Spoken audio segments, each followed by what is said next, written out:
Hi welcome back to one more water eating day. ఈరోజు నా morning నేను hot water with లెమన్తో start చేశాను. ఆ తర్వాత చియా సీడ్స్ వాటర్ తీసుకున్నాను అండ్ ఒక 6 ఆల్మండ్స్. మార్నింగ్ కొబ్బరి కట్ చేస్తున్నా చూసాక దాంట్లోంచి కొంచెం కొబ్బరి తీసుకొని తిన్నాను. కొబ్బరి is a good fat and హెయిర్కి, బాడీకి, స్కిన్కి కూడా చాలా మంచిది. ఆఫ్టర్నూన్ లంచ్లోకి గోంగూర పచ్చడి చేశారు. అలా వేడివేడి అన్నంలో గోంగూర పచ్చడి, నెయ్యి వేసుకొని తిన్నాను. మేము అంటే మా సైడ్ ఏంటంటే బిర్యానీలో కూడా గోంగూర పచ్చడి వేస్తారు. మోస్ట్లీ 90% ఆఫ్ ది రెస్టారెంట్స్ కూడా బిర్యానీతో పాటు గోంగూర పచ్చడి ఇస్తారు. ఇది కొన్ని ఏరియాస్లో జరుగుతుంది, కొన్ని ఏరియాస్లో ఉండదు, అందుకని చెప్తున్నాను.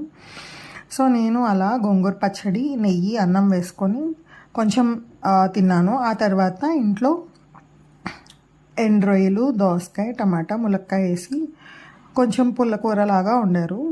బాగుంటుంది కదా అట్లాగా నోటికి. సో ఆ కర్రీ చేశారు. సో నేను ఈ కర్రీ చేసినప్పుడు ఏంటంటే ఒక క్వాంటిటీ రైస్కి 1:2 రేషియోలో, అంటే కర్రీ టూ టైమ్స్ కన్నా ఎక్కువ వేసుకొని తింటానమాట. మనం అక్టోబర్లో ఉన్నామే కానీ ఏ మేలోనో జూన్లోనో ఉన్నట్టుంది, అంత ఎండగా ఉంది. అందుకని ఇంట్లో అందరికీ సుగంధ కలుపుతున్నాను. ఇది నాకు కూల్ డ్రింక్స్తో కంపేర్ చేస్తే కొంచెం బెటర్ ఆప్షన్ అని అనిపిస్తుంది. సో అందుకని నేను సుగంధ తెచ్చుకొని నిల్వ పెట్టుకుంటాను. ఏం లేదు, సుగంధ అండ్ లెమన్ అండ్ కావాలంటే మీరు సోడా ఆర్ నార్మల్ వాటర్ అయినా వేసుకోవచ్చు, అంతే, చాలా సింపుల్. తర్వాత ఇంట్లో నేను కొబ్బరి లడ్డూలు చేశాను మార్నింగ్, అది తిన్నాను. ఈవినింగ్ బయటకు వెళ్దాం అనుకున్నాం కానీ చూస్తే వర్షం పడింది. మొన్న నేను చెప్పాను కదా 4 AM బిర్యానీ తెనాల్లో స్టార్ట్ చేశారు అని చెప్పి, ఈరోజుతో ఆఫర్ లాస్ట్ డే అనమాట. సరే అయితే మటన్ ట్రై చేసాం కదా, చికెన్ కూడా ట్రై చేద్దాం బయటకు వెళ్ళి. అలానే చికెన్ ఫ్రై కూడా ఉంటుంది, అది మొన్న తినలేదు ఫ్రైడే, సో అందుకని అది ఇవాళ తిందాం అనుకున్నాం. బట్ ఈ వర్షానికి వెళ్ళలేదు, అందుకని నాకు బిర్యానీ క్రేవింగ్ అయితే ఉండిపోయిందని చెప్పేసి నేను ఎప్పుడు రెగ్యులర్గా గౌతమ్ గ్రాండ్ అని ఒక రెస్టారెంట్ ఉంటుంది తెనాల్లో, అక్కడ నుంచి నాకు అక్కడ దొరికే chicken fry piece biryani or shahi gosht mutton biryani, ఈ రెండు అంటే చాలా ఇష్టం.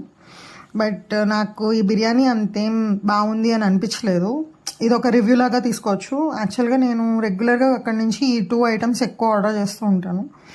నేను ఇదే బిర్యానీ జూలై లాస్ట్ వీక్లో మా పాప బర్త్డేకి మేము అక్కడ డైనౌట్కి వెళ్ళాం, అప్పుడు కూడా తిన్నాను. అప్పుడు కూడా అంత బాగాలేదు. షాహీ గోస్ట్ బిర్యానీ అయితే మటన్ జ్యూసీగా, స్పైస్ తక్కువగా ఉండి బాగుంటుంది. ఎవరైనా ట్రై చేయాలంటే ట్రై చేయండి. జస్ట్ ఫర్ ఇన్ఫర్మేషన్ షేర్ చేస్తున్నాను. So this is my dinner. So నా పాస్ట్ ఎక్స్పీరియన్సెస్ అయితే గౌతమ్ గ్రాండ్తో బాగాలేదు. ఇలా హెవీగా తిన్నప్పుడు నేను మోస్ట్లీ నెక్స్ట్ డే కొంచెం వాటర్ ఎక్కువ తాగుతూ ఏం తినను, ఆకలేసే వరకు.